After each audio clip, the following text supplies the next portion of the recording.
This is a special report from About Space Today. April is the new target date to launch 4 astronauts back to the moon. Welcome to About Space Today's special report. I'm David Denault. Artemis has been delayed to at least April due to a failure in the Space Launch System, or SLS, rocket's helium system, which has forced the rocket to return to the vehicle assembly building. Now, today's journey of 4.2 miles could take up to 12 hours, traveling less than 1 mile per hour. Now, the issue involving an interruption in the helium flow for the upper stage is being addressed alongside previous concerns regarding the batteries and life support system to ensure crew safety.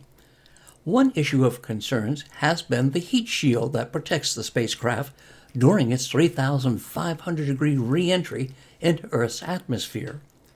NASA astronaut Butch Wilmore, who flew the Starliner, was asked his opinion of how safe is the Orion capsule. Not easy. Spaceflight is not something that is real common because it's really, really hard in all aspects. And the concerns have been known for several years. I mean, I've talked to Reed Wiseman, the commander, years ago about this issue. We discussed it, and he's done his due diligence, in-depth study analysis himself, gone through all the data, the crew themselves. And I can tell you, if they did not feel confident with this change in the trajectory that was mentioned to bring them back safely, they wouldn't get on, and nor would NASA put them on there. They've done their due diligence over these years, and I've realized this has been years in the process of assessing this heat shield and its capabilities. And they feel like it's ready. They feel like, just like you stated, the report stated that it's ready to go. It's sufficient for the shape, trajectory, and the planned return that is currently on the books and all the plan, and everything should go just fine, else they would not get on. No difference. This is fully expected. Again, this is the 7th first flight of a human spacecraft in the history of NASA. Only the 7th. Starliner that I was on a couple of years ago was the 6th. So you expect these delays. This is not something that a delay happens, you go, oh my goodness, here we go. No, not at all. These are expected because it's new systems and new capabilities, new hardware, even down to the valves and those types of things, and going through the processes of checking them out. You're going to find some things, and these delays are expected. And going forward, there's many windows. There's several. There's a window in April for the launch to go as planned, because the burn, the translunar injection burn, the TLI burn that takes them on the trajectory to the moon, is the same burn that brings them back. So there's only some unique places and windows where that can happen. And so this is all in their mindset. They're all mentally prepared for all of these delays that are likely. Be quite honest, it's likely that these delays probably won't be the first, and they're all ready for it. And what does this mean for the Artemis II crew going forward? We've done low Earth orbit. We've done it very well over the course of the last several decades. 1972 was the last launch of humans going beyond low Earth orbit, and it's time to get on that path back beyond low Earth orbit into the lunar area, space, if you will, and then where we will go from there. We want to master the moon and those capabilities and the plans that we have for that, so that we can eventually perhaps go beyond that.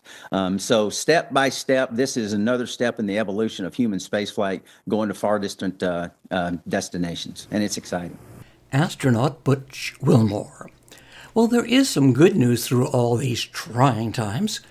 It's daylight savings time, and that begins on March the 8th, and with the first day of spring on March the 20th. So it looks like there's a possibility of a daylight launch, and in very pleasant weather. Well, here is the April launch schedule.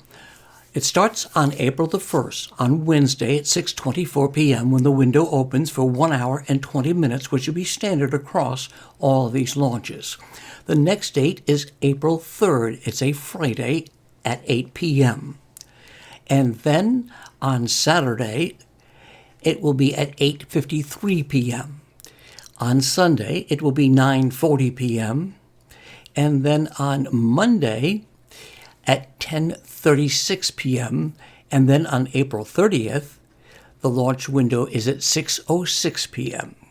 Continue to follow About Space Today for news updates on the Artemis II launch and a return to the moon. And you can see all of our reports on our Facebook page at aboutspace.today or on your favorite platform. And if you like our reports, be sure to click like, follow, and hit that subscribe button. To all of our listeners around the globe and here in the U.S., thank you for taking time from your home or from where you work to listen today. I'm David Denault. This has been a special report from About Space Today.